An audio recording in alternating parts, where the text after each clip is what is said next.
રામ રામ ને સીતારામ ડાયરા ને માતાજી બધાને હાજર નરવા રાખે. કેમ છો બધા? મજામાં ને? અમે પણ જો મજામાં છીએ, તમે પણ મજામાં હશો એવી આશા સાથે આજનો વ્લોગ અહીં ચાલુ કરી દઈએ. તો સ્વાગત છે તમારું નવા એક વ્લોગમાં. સવારના 7:30 જેવું થાય છે ને આપણે હાલો આજ મગફળીમાં નીંદવાનું ચાલુ કરી દેવું. કેમ મગફળીમાં નીંદવાનું ચાલુ કરી દેવું છે અને પછી મગફળીમાં જો દવાઈ છાંટવી છે. એટલે હવે દવા તો લગભગ છેલ્લી વાર મગફળીમાં છેલ્લી વાર છાંટી દઈ, ઈયળું દેખાય પારવી એટલે છેલ્લી વાર છાંટી દઈને એટલે કામ થઈ જાય પૂરું. તો અને પાણી ચાલુ છે તલમાં આપણે, એટલે પાણી તો જોકે હવે કાયમ ચાલુ જ રહેવાનું. એટલે એવું બધું છે ને. હાલો મીરાના આપણે દર્શન કરી લઈએ. હું મીરાના દર્શન કરું તો તમે વિડીયોને લાઈક આપીને તમામ ગ્રુપમાં શેર કરી દીજો. ચેનલ ઉપર નવા હોય તો સબસ્ક્રાઈબ કરી દીજો. ફેસબુક ઉપર જોતા હોય તો ફોલો કરી દીજો. મીરા આપણે 4 લીટર દૂધ કાઢે છે, સવારે 4 લીટર કાઢે, સાંજે એમાં એક ટાઈમનું આપણે ડેરીએ ભરીએ છીએ 2-2.5 લીટર, જેથી કરીને એનો ખોળનો ને ખર્ચો નીકળે ટૂંકમાં. બાકી આપણે કોઈ એમાંથી કમાણીનું કરવું કે એવું કંઈ નથી ટૂંકમાં. 2 લીટર એક ટાઈમ આપી, કાં સવારે ને કાં સાંજે એમ. બાકીનું ઘરે ખાવા પીવાનું રાખવાનું. અને ખોળે માપે આપણે દેવું પડે છે. એનું કારણ એવું છે ગાજર અત્યારે પુષ્કળ હાલે છે, એટલે ખોળે માપે દેવું પડે છે. તો મીરા જો ગાજર ન હોત તો દૂધી હટી ગઈ હોત. ગાજર પાછા થઈ ગયા આપણે, એટલે દૂધી એમનેમ છે અને ગાજરથી દૂધ સારામાં સારું નીકળે છે. હાલો તો એવું બધું છે, થોડીક એ ચોખવટ આજ કરી દીધી. અને પછી આપણે હવે મીરાના દર્શન કરી લઈએ. તો જય ગૌ માતા, જય ગૌ માતા. મીરા તો શાંતિથી બાંધી છે અને નંદી મહારાજ અહીંયા બાંધ્યો છે. નંદી નંદી નંદી. હાલો તો અહીંયા બા ને બધા બેસી ગયા છે. કેમ બા? જો બા ને બધા બેસી ગયા છે. અહીંયા થેલી ભરાઈ ગઈ, શાખાંડ ને દૂધ ને મોબાઈલનું ચાર્જર ને જો કા. સીતારામ ને જય શ્રી કૃષ્ણ બધાને. હાલો વાડીએ જવું ને. કાનું અમારે દૂધનું મિલ્કનું ભરીને બેસી ગયો. જો કાકાનું ચા બનાવો હોય ચા. આમ જો આમ જો. વાહ વાહ વાહ વાહ. હાલો કયો રામ રામ. હાલો લાઈક કરો વિડીયોને અને ચેનલને સબસ્ક્રાઈબ કરો. કયો હાલો હાલો કયો વિડીયોને લાઈક કરો. આમ કેમ વિડીયોને લાઈક કરો? કેમ કેમ કહેતો એકવાર કહેતો દીકું? હા, ચેનલને સબસ્ક્રાઈબ કરો. અરે વાહ મારો તાળી. બસ બસ બસ બસ બસ બસ બસ. સીતારામ ને જય શ્રી કૃષ્ણ બધાને. બેન તો વહી ગઈ લાગે ભણવા. હા, બેન ના 3જું પેપર છે. પેપર છે આઈજા. હમણાં પડી જાય રજા ત્યાં. હમણાં શુક્રવારે. રામ રામ ને સીતારામ બધાને. ભાઈ જો શાહીનું કેન લઈને થઈ ગયો અત્યારે. સાસનું કેન છે ને આપણે મોટી બેનની ઘરે જતું હોય હમટિયારા, ત્યાં ભાઈ દુકાને જતો હોય ને એટલે લેતો જાય. કેમ ભાઈ? હાલો દવા લેતો આવ્યો હો, ગયો જ નથી.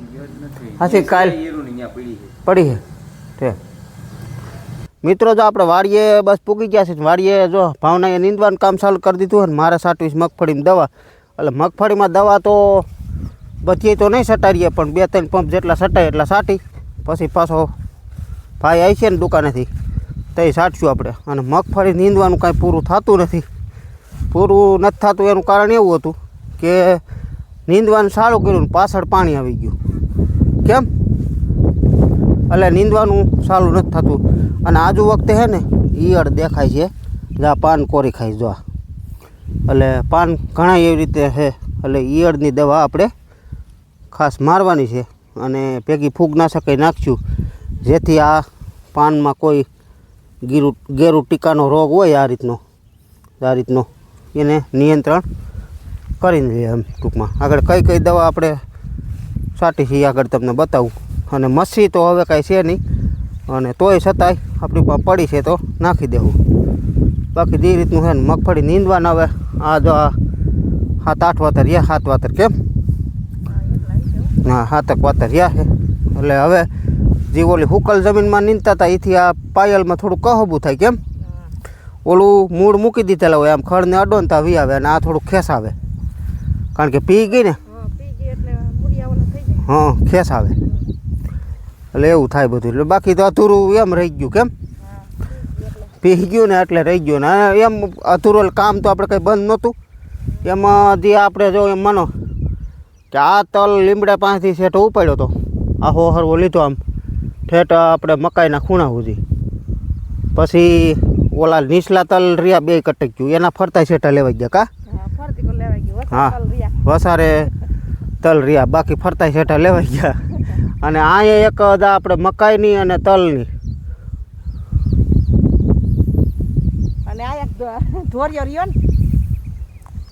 અહીંયા આપણે એક મકાઈની અને તલની જે પસાટ રહી ને ત્યાં એક છે. કા પારે ટૂંકમાં હા હોહરવા પારે જે ખડ હોય ને એ લઈ લઈને એટલે કામ પૂરું થઈ જાય એવું બધું છે.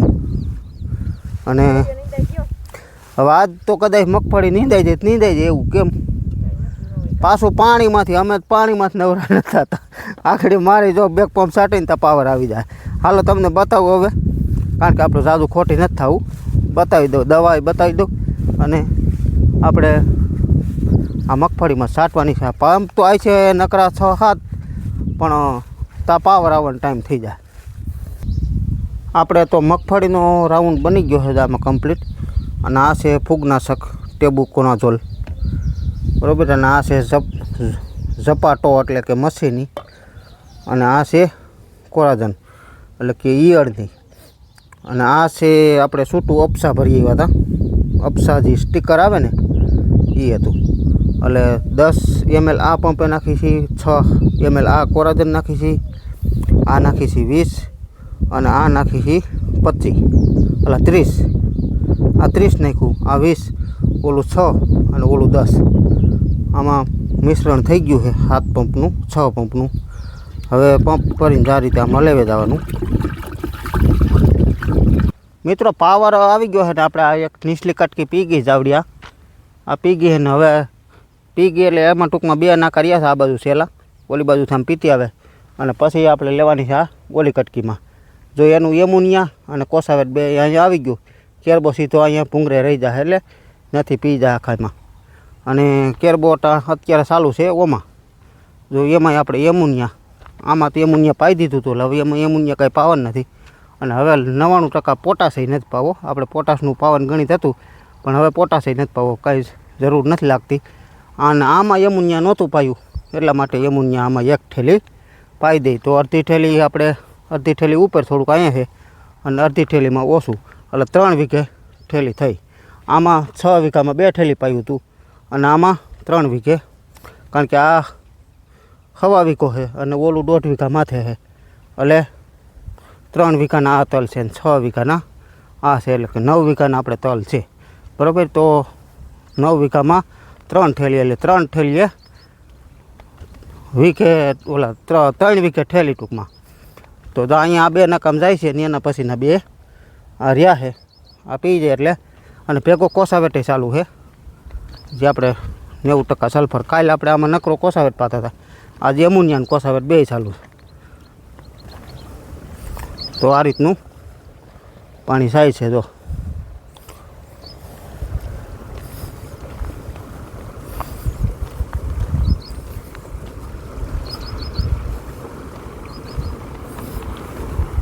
અહીંયા આપણે કોસાવેટ અને એમોનિયા 2 ડોલમાં જો ઓગાળી નાખી છીએ.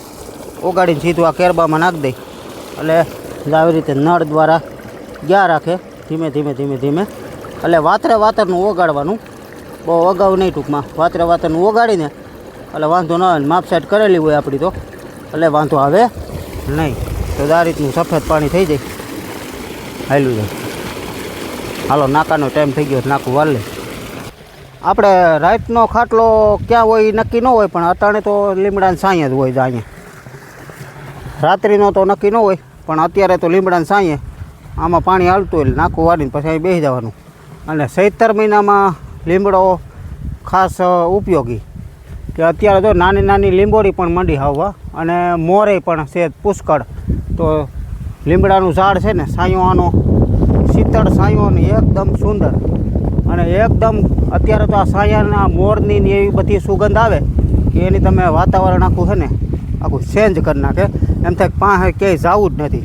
અને આવા ગરમી અને આવો તડકો ખાસ પાણીની પણ ધ્યાન રાખવી પડે. પાણી એટલે કે આપણા શરીર માટે કે આપણા શરીર માટે આખો દીનું જેનું જેવું શરીર જેનું જેવું શરીર મારા શરીરને તો છે ને 8 થી 10 લીટર પાણી હું આખો દિવસમાં પી જાઉં છું. કારણ કે સતત હાલચાલ ચાલુ હોય. બપોર વસારે ક્યારેક કૂવાનો વારો આવે ક્યારેક કૂવાનો વારો ન આવતો હોય હોતે પણ પાવર અત્યારે કાયદેસર દિવસ પાડી છે તો 9 વાગ્યે આવે તો 5 વાગ્યે જતો એટલે આપણે પાણી વારતા હોય પતા સુધી તો કૂવાનું કાંઈ નામ હોય નહીં. પણ ક્યારેક ક્યારેક એવું હોતી બનતું હોય પાણી ભેગું આપણે બીજું હોતી કામ ચાલુ હોય. કાલે હવે પાણી ચાલુ હતું પાણી કાલે ભારે વારતો હતો અને મારે બપોર પછી ટ્રેક્ટર એટલે હું ખાઈને ઘડીક આરામ કરીને અને સીધો ટ્રેક્ટર રાખો ગયો હતો. અને રાતે પણ આવવું પડે. રાતે આપણે મગફળી અહીંયા પાસે છે એટલે રાતે ખાટલાનું નક્કી ન હોય. રાતે ક્યારેક વાડીએ હોય ક્યારેક આમ આગળ હોય ક્યારેક ઓલી બાજુ હોય ક્યારેક ઠેઠ પ્રવીણભાઈનો લીમડો સામો દેખાય ત્યાં હોય એ પણ હોય. પ્રવીણભાઈ અમે ક્યારેક ક્યારેક હું હોય ક્યારેક ક્યારેક ભાઈ હોય અને પ્રવીણભાઈ સતત એકનો એક બરાબર. તો અમે બે ભાઈ ફરતા પ્રવીણભાઈ કાંઈ એનો એ બરાબર. તો અમારે રાતે સૂવાનું કાંઈ નક્કી ન હોય. ક્યારેક પ્રવીણભાઈની વાડીએ સૂતા હોય ક્યારેક અમારી વાડીએ સૂતા હોય એટલે રાતે સૂવાનું નક્કી ન હોય. પણ ખાટલા બેયની વાડીએ ખાટલા ફર્યા રાખે ટૂંકમાં. એનો ખાટલો ફરે ને મારોય ફરે. કંઈક એની વાડીએ વહી જાય કંઈક મારી વાડીએ વહી આવે. ઘડીક અહીંયા સૂતા હોય ઘડીક ન્યા વળી સૂતા હોય. આટા એકાબીજાના ચાલુ હોય. જ્યારે જ્યારે આમ સૂતા હોય પણ ટૂંકમાં રાતે જ્યારે જ્યારે 4-5 ફેરું નીંદર ઉડે ત્યારે બત્તી કરી લેતા હોય. બાકી અત્યારે તો ભૂંડ અને રોજ ક્યારેક ક્યારેક આવી ચડે. બાકી ભૂંડ ક્યારેક ક્યારેક આવે છે. ભૂંડ તો ક્યાંય નક્કી ન હોય ક્યારેક આવી જાય હોતી. પણ હવે મગફળીમાં ખાસ ધ્યાન રાખવું પડે. મગફળીમાં જો શાખી ગયા એકવાર તો એ પછી કાયમીના હેવાયા થઈ જાય એટલે એ ખાસ એક ધ્યાન રાખવું પડે.